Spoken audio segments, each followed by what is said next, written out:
지금 이른바 디지털 트랜스포메이션 시대라고 얘기를 하고 있습니다. 굉장히 많은 것들, 거의 모든 것들이 디지털라이제이션화 되고 있는데요. 그러다 보니까 이런 디지털라이제이션이 되는 데이터라든지 아니면 디지털라이제이션 자체를 하기 위한 소프트웨어가 양적으로 팽창하고 있는 시대입니다. 지금 이른바 소프트웨어 시대라고도 할 수 있겠죠. 그래서 지금까지는 양적 팽창을 겪었다고 한다면 이렇게 늘어난 소프트웨어에 AI를 더해서 AI 질적 수준을 더 혁신하고 격을 더 높이는 것들이 필요한 시대가 곧 도래하게 되고 실제로 AI 적용이 확산되고 있습니다. 그래서 이런 것들을 잘 하기 위해서는 이른바 AI 엔지니어링이라는 방법이 필요하고요. 오늘은 그 주제로 말씀을 드리도록 하겠습니다.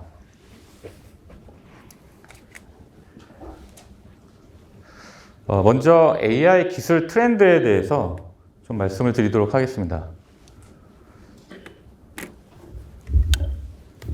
가트너 자료인데요.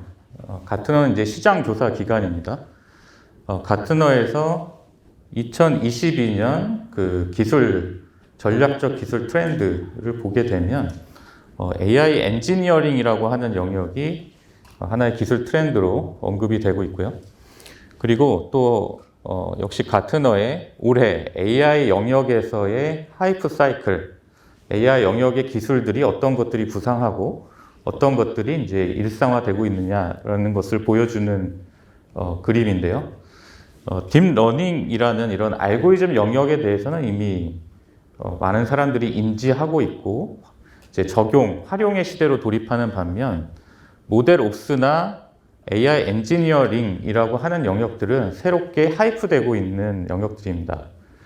그래서 이것들을 해석을 해보면 지금의 AI는 알고리즘의 검증 시대는 어느 정도 끝나가고 있고 이런 AI 알고리즘이나 기술들을 어떻게 잘 적용할 것이냐 이런 시스템 그리고 이 AI 시스템을 잘 구축하기 위한 엔지니어링으로 관심사가 이동되고 있습니다.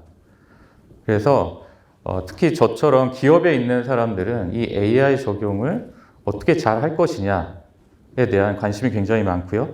그리고 AI를 활용하는 대다수의 기업들도 이 분야에 관심사가 굉장히 높은 그런 상태입니다. 그런데 AI를 우리가 적용하는 데 있어서 아주 근본적인 어려움, 문제점 3가지가 있습니다. 그래서 이런 AI 적용을 하는데 근본적인 문제점 3가지에 대해서 말씀드리도록 하겠습니다. 먼저 첫 번째는요, 비즈니스와 데이터는 늘 변한다라는 것이 문제점입니다. 그럼 굉장히 상식적인 이야기인데 이것이 왜 문제가 되냐 하면 여기 이제 AI를 연구하시는 분도 계실 것 같고 적용하시는 분들도 있을 것 같고 또 저처럼 이제 기업체에 있으신 분도 있을 텐데요. 우리가 실험실에서 또는 연구실에서 AI 모델을 막 만들 때는 굉장히 신나죠. 이제 밸리데이션 데이터셋 또는 테스트 데이터셋 기준으로 99%도 나오고 할 겁니다. 하지만 이렇게 만들어진 AI 모델을 현장, 실제의 어플리케이션, 그리고 누군가가 쓰는 제품에 넣어서 활용하게 되는 순간 사실 정확도, 퍼포먼스라고 얘기하죠. 이 퍼포먼스가 거의 반토막 나는 경험들을 굉장히 많이 하셨을 겁니다.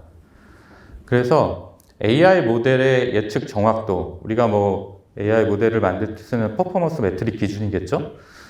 그런 정확도가 현장 적용할 때는 또는 시간이 지남에 따라 점점 이 퍼포먼스가 떨어지는 현상을 모델 드리프트라고 합니다. 이 모델 드리프트는 앞서 말씀드린 바와 같이 2가지 이유가 있는 거죠. 첫 번째는 비즈니스의 변화인데요. 여기 간단한 예를 들었습니다. 예를 들면 스팸 이메일을 필터링하는 AI 어플리케이션을 우리가 만들었다고 할게요. 근데 이런 필터링하는 AI 알고리즘을 막 학습시킬 때는 이제 대출이라는 단어가 나온 이메일은 스팸 처리하자라고 막 학습을 시켰습니다.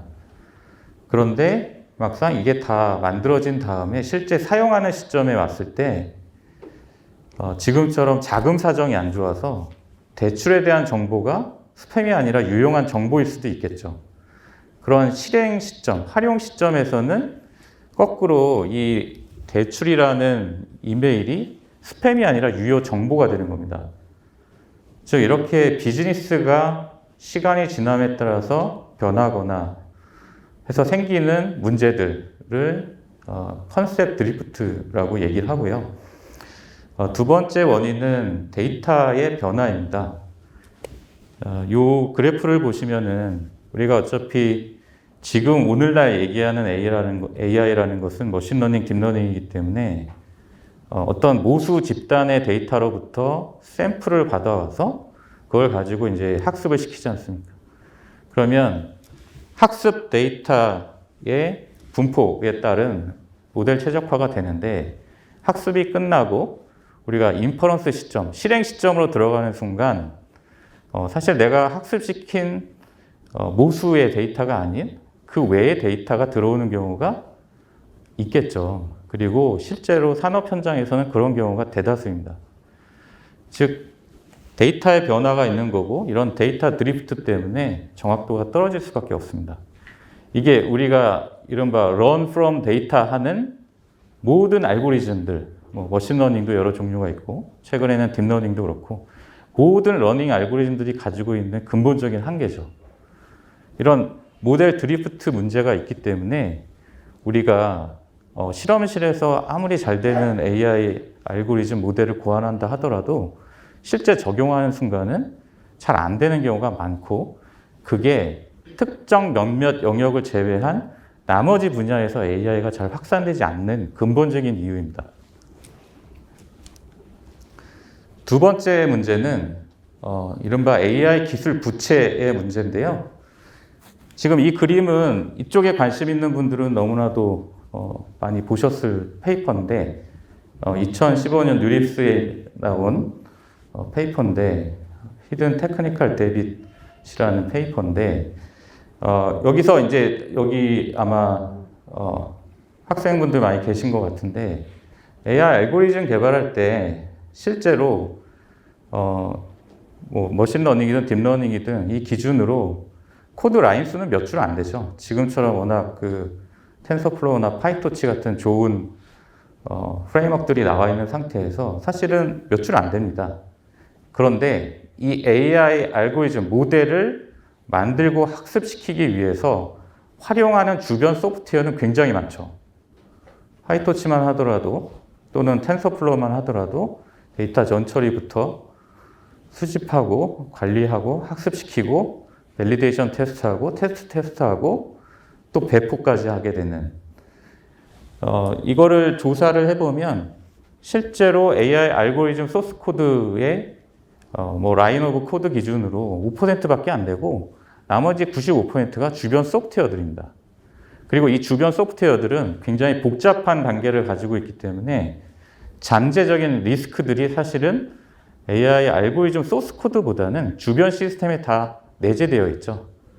이렇게 숨어있는 잠재적 리스크들이 있고 그로 인해서 발생되는 AI 기술 부채들이 여러 가지가 있습니다. 불확실성이 존재하는 데이터에 의존적인 것들이 이른바 기술 부채라고 할 수 있겠고요. 그리고 우리가 AI 모델 만들 때 어떠세요? 어떤 문제를 내가 풀어야 되겠다고 하면 이걸 풀 수 있겠다. 예를 들면 트랜스포머를 가지고 이 문제를 풀 수 있겠다. 이런 확신이 드시나요? 그렇지 않잖아요. 한번 해봐야지 알겠다. 불확실성이 있을 수밖에 없습니다. 그리고 뭔가 내가 바꿨을 때 이거에 따른 변경의 영향도 어떤지도 사실 알기 어렵고요. 그리고 테스트도 굉장히 어렵습니다. 여러분들이 기본적으로 밸리데이션 테스트, 그 다음에 테스트에서 벤치마킹 아웃풋 내고 페이퍼 쓰실 거잖아요. 그렇지만 이게 어플리케이션 영역까지 가게 되면 굉장히 복잡해지고 어려워집니다. 그리고 이런 것들을 자유롭게 컨피그레이션 하기 위한 방법도 없고 그리고 전체적으로 아까 말씀드린 이런 모델 드리프트를 커버하기 위한 어떤 프로세스 관리조차도 부재하기 때문에 AI라는 것 자체는 굉장히 복잡한 시스템이 될 수밖에 없습니다.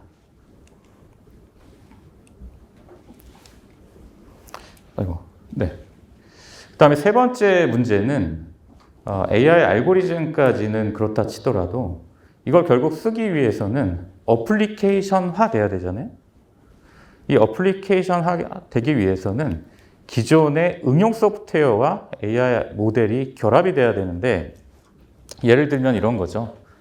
우리가 요즘 이제 뭐 많이 활용하는 내가 전화를 걸면 AI가 자동으로 응대해주는 이른바 AI 컨택 센터 시스템이라고 한다면 이런 그 음성 STT, TTS도 있고 내가 어떤 말을 했을 때 이 말의 내용이 어떤 의도인지 분류하는 것도 있고 이제 그런 것들이 이제 내추럴 랭귀지 프로세싱 영역이죠. 알고리즘 영역이고 근데 이것만 가지고 AI 컨택 센터가 되는 것은 아니고 기존의 컨택 시스템, 컨택 센터 시스템이랑 인티그레이션이 돼야 되겠죠.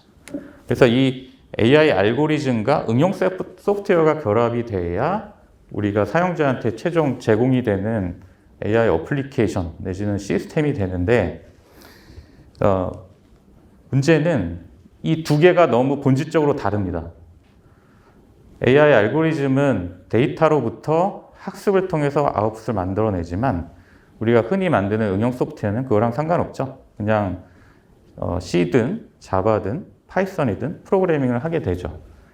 하지만 근본적으로 AI 어플리케이션은 이 두 가지가 여기 보시는 것처럼 패키징이 같이 돼야 됩니다. 그리고 이것이 배포가 돼서 실제 사용자들이 쓰게 되고 그리고 아까처럼 모델 드리프트가 발생하든 아니면 소프트웨어 자체에 업그레이드가 발생하든 계속 업그레이드를 해줘야 됩니다. 그런데 AI를 만드는 개발 주기와 그다음에 응용 소프트웨어를 만드는 개발 주기가 다르거든요. 방법론도 다르고. 그래서 여기서 오는 근본적인 한계가 존재하게 됩니다. 이렇게 이 세 가지, 이 외에도 디테일하게는 AI 자체적으로 굉장히 많은 어려움들이 있겠죠. 하지만 이런 것들을 다 조합을 했을 때 근본적으로 생기는 이 세 가지 정도의 문제점들이 AI 확산을 굉장히 어렵게 만들고 있습니다. 그래서 제가 이러한 문제점들을 극복하려면 우리가 어떤 접근을 해야 되느냐 해서 소프트웨어 2.0과 AI 엔지니어링이라는 키워드를 가져왔는데요. 이 두 가지에 대해서 말씀드리도록 하겠습니다. 첫 번째, 소프트웨어 2.0이 뭘까? 우리가 웹 2.0은 많이 들어보셨어도 소프트웨어 2.0은 좀 생소하실 수 있는데 소프트웨어 2.0은 한마디로 여기 제가 써온 것처럼 데이터를 입력받은 인공신경망, 뉴럴넷이죠. 뉴럴넷이 학습을 통하여 스스로 논리를 구성하고 프로그램을 실행하는 소프트웨어다. 한마디로 인공신경망으로 만든 소프트웨어라고 보시면 됩니다. 이거는 지금 테슬라의 AI 디렉터로 있다가 지금은 나왔죠. 안드레 카파시라는 딥러닝 커뮤니티에서 굉장히 유명한 분이죠. 그분이 이제 테슬라에 있을 때 이 개념을 얘기했는데 사실 이 정의보다도 더 주목해야 될 것은 뭐냐면 AI 자체 또는 AI 어플리케이션을 새로운 소프트웨어로 재해석한다라는 관점이 굉장히 중요합니다. 이건 뭐냐면 우리가 AI가 들어간 AI 모델이든 AI 응용 어플리케이션이든 이것을 새로운 소프트웨어라고 바라보는 순간 소프트웨어적인 관점에서 우리가 해야 될 일들이 생긴다라는 거죠. 예를 들면 우리가 소프트웨어를 만들기 위해서는 개발 툴도 있어야 되잖아요. 그리고 CPU와 같은 그런 하드웨어적인 것도 다시 고민을 해봐야 되고 그리고 여기 소프트웨어 공학을 전공하시는 분이 계실지 모르겠지만 소프트웨어를 잘 만들기 위한 소프트웨어 공학적인 접근도 있어야 됩니다.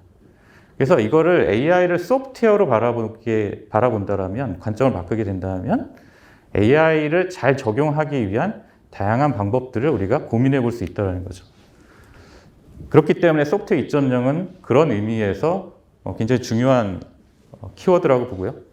그래서 과거에 AI가 들어가지 않은 전통적인 응용 소프트웨어를 이제 소프트웨어 1.0이라고 보고 AI 또는 AI가 결합된 소프트웨어를 소프트웨어 2.0으로 보고 있습니다.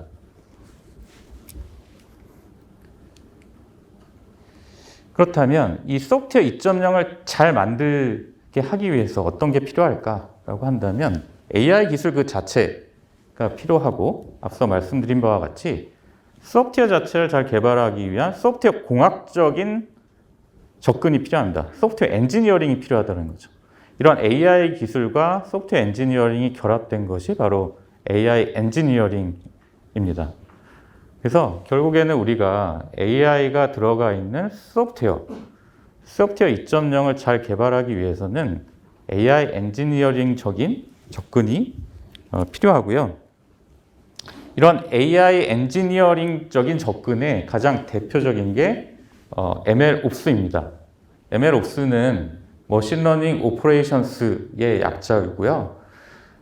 여기서의 핵심은 앞서 말씀드린 모델 드리프트 같은 문제를 해결하기 위해서 계속 지속적으로 재학습을 시키는 그런 루틴이 핵심입니다. MLOps의. 예를 들어서 우리가 머신러닝이든 딥러닝이든 모델을 만든다고 했을 때 제일 먼저 데이터 수집부터 시작을 하죠. 그 다음에 AI 모델을 코딩을 합니다. 그리고 모은 데이터로 학습을 하죠. 그리고 밸리데이션 테스트, 테스트 이걸 통해서 AI 모델을 확정을 짓고 이거를 인퍼런스 환경으로 넘깁니다. 인퍼런스 환경은 이제 추론 서비스인데 이제 실제 사용자가 쓰는 거죠. 데이터가 들어오면 이제 이게 스팸이다 아니다 이제 판정하는 단계를 추론이라고 얘기하죠. 인퍼런스. 추론 서비스를 거치고 그 다음에 이 모델 자체가 아까 말씀드렸던 것처럼 성능이 점점 떨어지는 순간 재학습을 시켜야 됩니다. 그래서 재학습 단계로 다시 들어가죠. 그러면 재학습할 때 데이터 수집부터 다시 할 수도 있고 모델 학습 단계로 바로 넘어갈 수도 있겠죠. 어쨌든 이런 일련의 루틴 그리고 시스템적인 파이프라인이 바로 이제 MLOps가 되고요. 이것을 통해서 모델 드리프트 현상을 완화시키는 것이죠. 그래서 이건 굉장히 어려운 문제이기도 합니다. 실제로 기업에서는 머신러닝 모델을 한두 개를 쓰는 게 아니고요. 수십 개, 수백 개를 씁니다. 그리고 하나의 문제를 해결하기 위해서 하나의 어플리케이션에 머신러닝 모델 또는 딥러닝 모델이 하나가 들어가는 게 아니고 수십 개가 같이 들어가서 돌아가는 경우도 있거든요. 이런 경우에 모델 드리프트 같은 현상이 비일비재하게 발생합니다. 이런 것들을 어떻게 커버할 거냐. 그런 것은 MLOps라는 방식을 통해서 해야 되겠다라는 것이고요.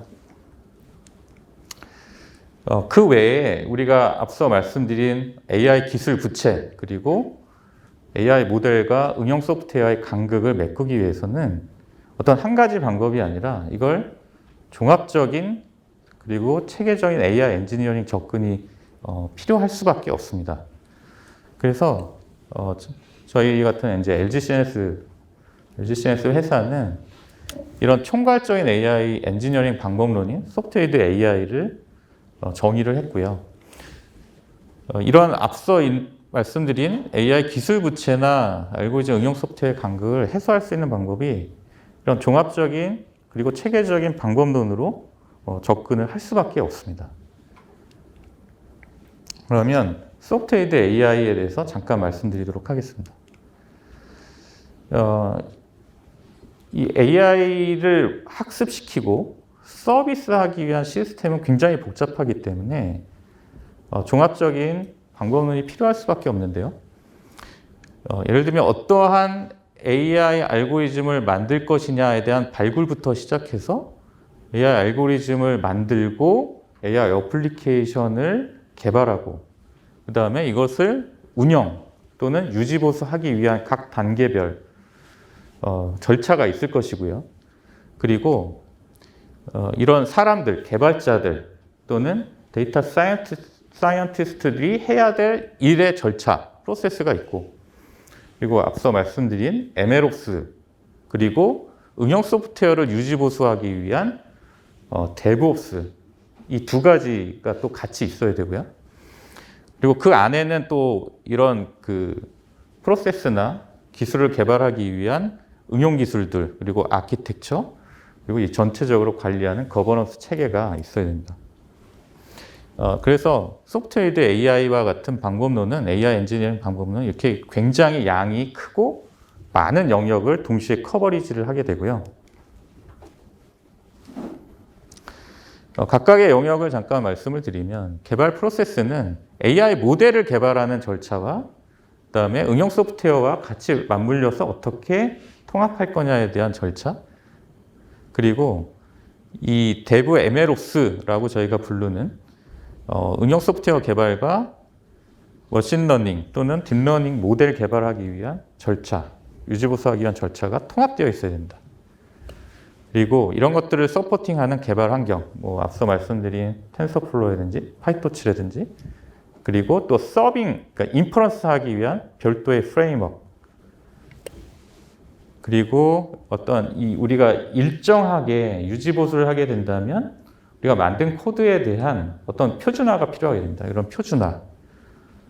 그리고 맨 밑에는 우리가 뭐 셜로우 모델, 뭐 머신러닝의 셜로우 모델 같은 경우는 그렇지 않겠습니다만, 지금 대부분 활용하는 딥뉴럴넷 모델들은 다 GPU를 필요로 하잖아요.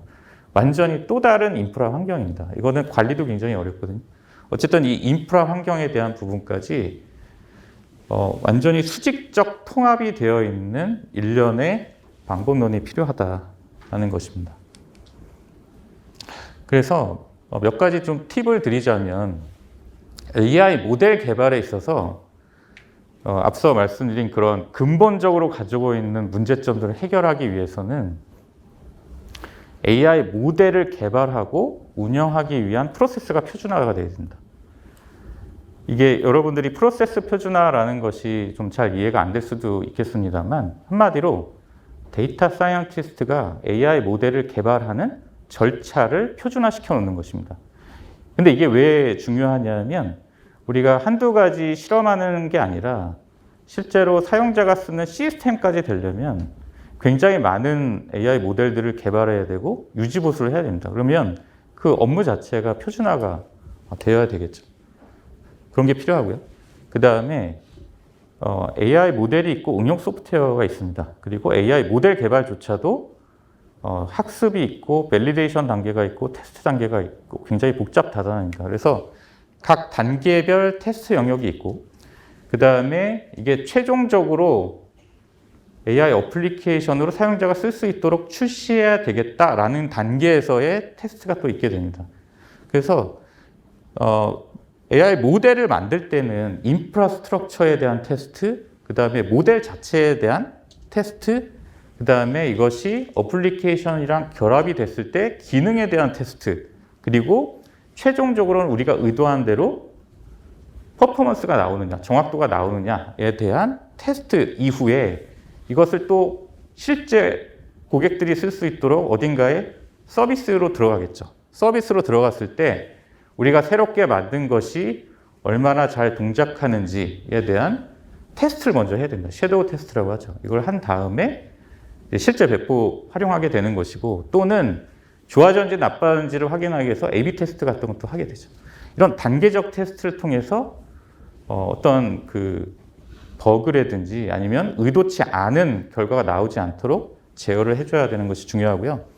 그리고 너무나도 중요한 얘기인데, 앞서 말씀드린 것처럼 모델 드리프트 문제를 방지하기 위해서는 반드시 AI 모델에 대한 재학습 프로세스를 정의를 해야 되고, 더 중요한 것은 뭐냐면 어느 시점에 재학습을 할 것이냐 말 것이냐에 대한 재학습 트리거링 기준, 그리고 정책이 필요합니다. 그래서 이런 것들을 잘 정의하는 것이 AI의 한계를 개선하기 위한 하나의 방법이고요. 그리고 대부 MLOps 관점에서는 앞서 말씀드린 것 같이 모델과 응용 소프트웨어, 그리고 그 두 가지가 결합되어 있는 형태, 이런 것들을 엔드 투 엔드 통합 관리하기 위한 프로세스 통합이 필요하고 시스템 통합이 필요합니다. 그거를 Continuous Integration, Continuous Development, Continuous Training, 그래서 CI, CD, CT라는 이게 개발하기 위한 환경들, 서비스하기 위한 환경들이 하나의 파이프라인으로 통합이 되어야 되고요. 그리고 굉장히 중요한 부분인데 버전 관리가 굉장히 중요합니다. 왜냐하면 우리가 재학습을 한다고 했을 때 재학습한 것이 항상 더 퍼포먼스가 좋다고 장담을 못 하거든요. 그렇기 때문에 다시 원복도 해야 되고, 그리고 AI는 데이터와 코드가 결합되어 있는 거죠. 왜냐하면 데이터로 학습을 시키기 때문에. 그러려면 학습시킨 데이터의 버전 관리도 해야 됩니다. 그리고 우리가 구현한 AI 모델에 대한 버전 관리도 해야 되고요. 그리고 배포, 제품으로 나간 거죠. 제품으로 나간 배포된 모델에 대한 버전 관리도 해야 됩니다. 언제든지 원복하고 A/B 테스트 해보고 또 이것들을 축적해가지고 경험을 쌓기 위해서는 이 버저닝이 굉장히 중요한 요소가 되겠습니다. 마지막 슬라이드인데요. 그 소프트웨어드 AI 방법론이라는 것이 굉장히 큰 얘기이기 때문에 아주 부분적인 말씀만 드렸습니다만은 이런 것들을 AI 소프트웨어 위드 AI라는 방법론으로 AI 모델과 AI 어플리케이션을 개발하기 위해서는 모델 개발 단계, 그 다음에 출원 운영 단계, 그 다음에 대부 MLOps 단계별로 이러한 소프트웨어 스택, 이거는 오픈소스 기준으로 정리가 되어 있는 겁니다. 물론 부분 이제 상용 소프트웨어도 있지만 특히 이제 그 학교 연구실이나 이런 데서는 상용 소프트웨어 도입이 굉장히 어려운 부분들이 있을 수 있잖아요. 그리고 지금까지 이러한 AI 엔지니어링 방법론을 다 서포트하는 그런 통합된 상용 소프트웨어는 있지 않습니다. 그렇기 때문에 뭐 이러한 그 개념 아키텍처를 참조하셔서 학교 연구하시는 분들도 엔드-투-엔드 개발과 판정 그리고 대부 MLOps를 하기 위한 환경 구축에 활용을 하시면 좋을 것 같습니다. 네, 그래서 지금까지 AI 적용에 있어서의 문제점과 한계를 말씀드렸고 이것을 극복하기 위해서 우리가 MLOps라는 접근 그리고 MLOps를 포함한 통합적인 AI 엔지니어링 방법론이 있어야 되고 그 통합적 방법론이 어떻게 구성되어 있고 어떤 문제를 푸는지 말씀을 드렸습니다.